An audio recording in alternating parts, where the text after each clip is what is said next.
Hi, everybody. Welcome to another episode of Dr. Cammy Goes Keto, where we're here today with Nikki, Cammy and Nicki. And Nikki is my sugar freedom buddy from my sugar addiction group. And we are over at No Sugar Nation. I'll put that link in the description or down under comments of this video. No Sugar Nation is a wonderful place to go. And you can just Google No Sugar Nation and it will figure out how to get you there. And Mike Collins and all of us are over there working on getting off of sugar and flour and working on a healthier lifestyle, getting off of the standard American diet, which is so terrible and awful. And yeah, looking at a healthier lifestyle. So thank you so much, Nikki, for being here today. Thank you for having me.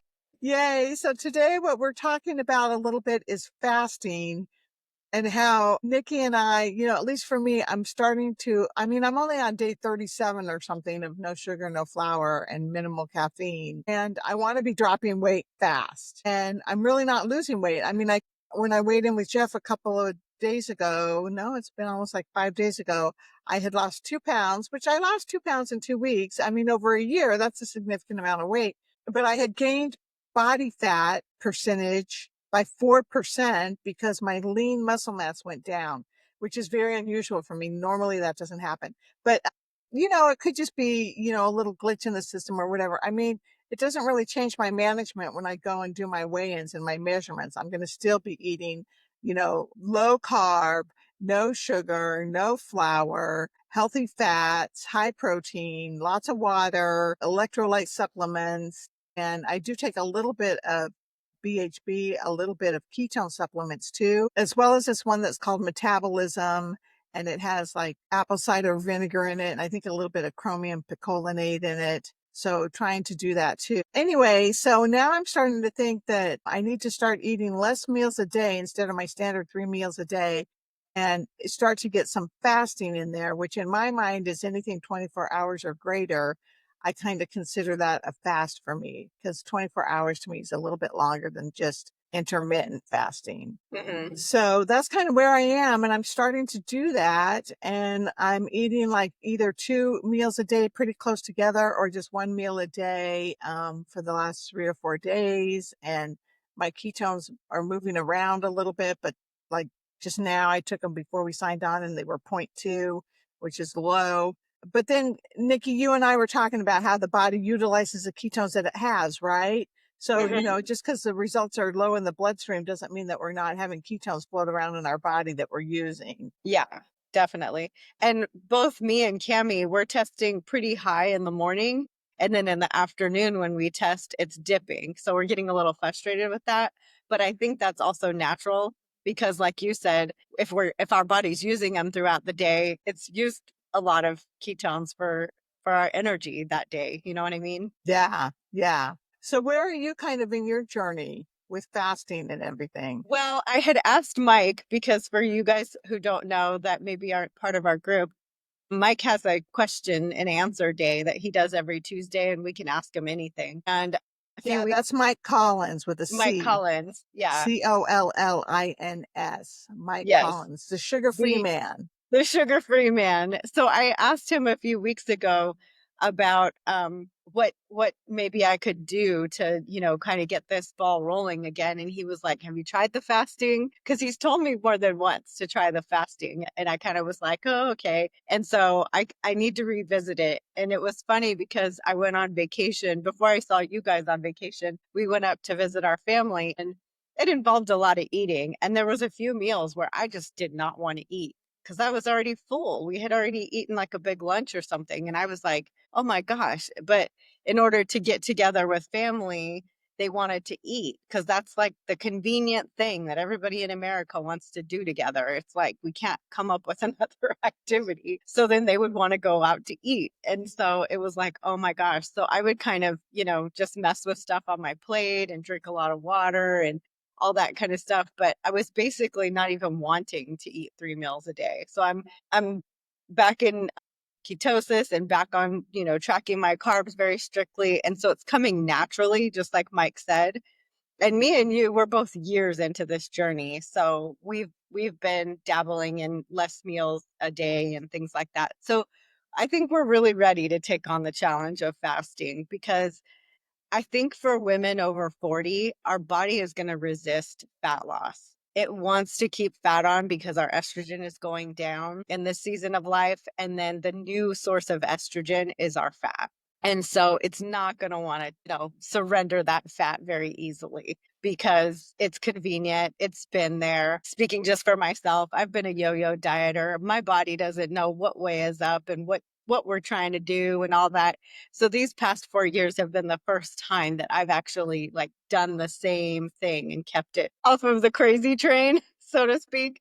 So, Good. even with that being said, 3 or 4 years is not gonna take care of, like, 25 years of indiscretions, right? So, I'm chipping away at it, but I think Mike's right. I think the logical next step is for me to try fasting to further heal, further challenge my body, and to, like, get some more weight loss to push through and get through this plateau. What do you think? Yeah, I think so. I think it's something that you and I should, can be starting to do together. Yeah. And like you said, I think it's really important for us to, for the people that are listening to this that are maybe new to the sugar addiction community, that fasting is not something that you start to do, when you're 30 or 60 days off of sugar. And, we've been doing this. I'm going on 3 years. Nikki's going on 4. And so our bodies, even though I don't have a ton of time together consecutive days, I've spent a lot of time off of sugar and flour. And it metabolically takes time to adjust. And so I think it's really important when you're new in the program to stick to eating your food. Some people come into our program over at the sugar addiction community with some intermittent fasting, in their history, and that's okay to go ahead and keep doing that. But to throw in adjusting your meals and what you're doing there at the same time that you're pulling off of flour and sugar is really not something that you should be doing, that we don't recommend, because it's also hard to be successful. And for me, and I think a lot of people relate to this is because of the emotional aspect of it. Mhm. And I have kind of like a sick and twisted relationship with food, and it's getting healthier and healthier, but it takes time. And, I've been eating sugar to soothe myself since I was 2 or 3 years old, and that's 60 years, folks. So that's a long time to be going to soothe myself with sugar or flour items, food items, as well as all these other lovely addictions I got thrown in there in between. And so it's going to take time to get off of that. And I'm saying it out loud so that I can be patient, right? Because I want it off now. I'm sick of having this big gut sitting on my belly. Me too, sister. Me too. And yeah, I said 25 years of yo-yo dieting, but you're right. It's since I was a little kid enjoying sugar. I mean, I was the dentist's favorite kid, because he had to, fix all the teeth damage from what I was eating. Yeah. Yeah. So we just we're looking forward to having this fasting that we're going to start doing. And I don't know, like I guess the way I kind of see myself doing it, like what I've done over the last few days, is to just eating either 2 meals a day pretty close together, like just a few hours apart, so that my eating window is maybe like, 6 hours Mhm. or 7 hours at the most, or just eating 1 meal a day and just the OMAD. It's called OMAD, 1 meal a day. Mhm. And really watching my carbs when I do eat, eating a lot of protein, a lot of healthy fat. But today I ate at Chipotle, and, I didn't have any rice. I didn't have any beans, but I did have a little bit of corn. I asked her for just a little bit of corn relish, and she put like more on than I wanted. And then I was like, shoot, I shouldn't have asked for it. I should have just lived without it. But and the guacamole, and the sour cream and the lettuce and the protein. So not a lot of fat in there. The guacamole had the fat, and there was a little bit of probably omega-6 oils and whatever they cooked in the onions and bell peppers. But yeah, so we'll see how it goes Well, tomorrow. how do you feel on the days that you've done OMAD? Is it challenging mentally? Like, do you feel like somebody's taking your meals away from you, or is it easy? Oh, that's such an excellent question, Nikki. And I think that right now I'm just mad. I'm just really angry that I'm not losing more weight going without the sugar and flour. So I'm pissed. So that's how I feel. So I'm just like, and that's probably not a real healthy approach. Like, screw it, I'm just going to eat one meal a day. But the other thing that's going on in my body is that I'm on that Zepbound. And so that Zepbound really does curb your appetite for me a lot. And so when I'm going 24 hours, I'm not getting, that like hunger pangs, how after like 12 hours, 15 hours, your body starts getting really feeling like it's really hungry and those hunger pangs come and it might actually kind of hurt your tummy a little bit or something. I'm not getting those at all. So it's been relatively easy. I'm kind of surprised at how easy it's been. And then life is going pretty smoothly right now. Like, I'm getting ready to travel next week for 5 days up to Reno and Carson City and South Lake Tahoe with my girlfriend. And I'm not quite sure how that's going to all go. But that would be a really convenient time to just do OMAD, because you just can eat one meal a day and then you don't have to worry about all the other times of the day and, see how that goes. So we'll see. But yeah, I've been feeling okay with it. The only thing that's going on with me physically is that I do get a little bit of a headache around hour 20 or so, just a real Okay. mild little headache. And I just don't have a little bit of Tylenol or Advil to take it home, Motrin. Mhm. But how do you get when you fast? That the physical doesn't bother me, but I think there's some old stuff from, from just being little and just, feeling like missing a meal is representative of being poor and not having enough. And like, Mhm. yeah, just that whole like poverty mentality, which we were not poor. So it's like, why do I even have that?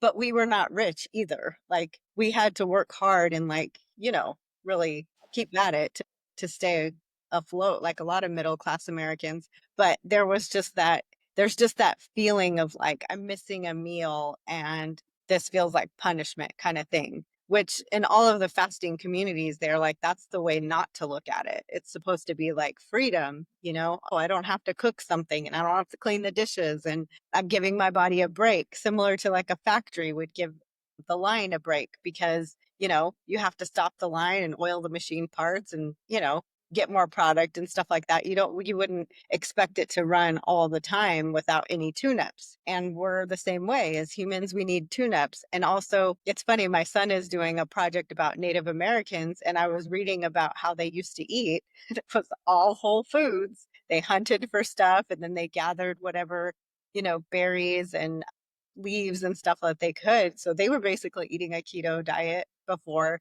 the Europeans came and gave them all the packaged processed crap and then they got diabetes. But so they ate like that on the land. And part of their culture is they had to fast because when the animals weren't out during the winter and you couldn't, catch an elk or a deer or even a rabbit, you just came back to the home base and were like, sorry, we didn't catch anything. Well, everyone just drank water and fasted, and you tried again the next day. So, for most of human history, fasting has either been a religious ceremony or it's just been a practical thing. Like, there literally wasn't anything to hunt. So, I think we're missing that in our modern world. But I feel like so entitled as like a successful American, that can eat 3 meals a day with lots of meat and lots of food.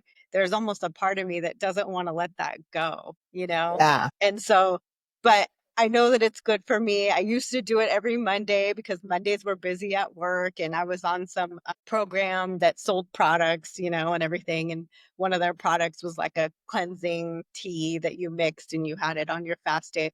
So I know I can do it again. It's just the mental part of it is like the letting go. So, Yeah. yeah. Yeah. All right, everybody. Well, we're hoping that this gives you some ideas about where we're at and where you are in your journey. Just kind of evaluate it and see if fasting might be something that you want to start doing just a little bit of, and just start easy. You just eat 2 meals a day and have a window, like maybe what, 17 hours or 16, 17, 18 hours where you Yeah. don't eat. Everybody starts with skipping breakfast because that's easy. Uh-huh. Have a warm beverage if you still want it or some broth or whatever, but then just skip breakfast and then see how you do with just only eating lunch and dinner. And then or if you're the opposite, skip dinner if you like breakfast and lunch. There's lots of ways we can do it. Yeah. So thank you so much, Nikki. And then, Nikki and I have been a little frustrated being, over 40 and For me, I'm over 60 and not having our weight come off quickly. And so in our next video, we're going to talk about higher frequency living. And we're going to talk about this little chart here that talks about the different frequencies that you can be living at and what those different frequencies can bring to you in your life and how that can lead you to ultimately live what I like to call an extraordinary life. Amen, sister. Amen, sister. All right. We'll see you guys next time. Take care.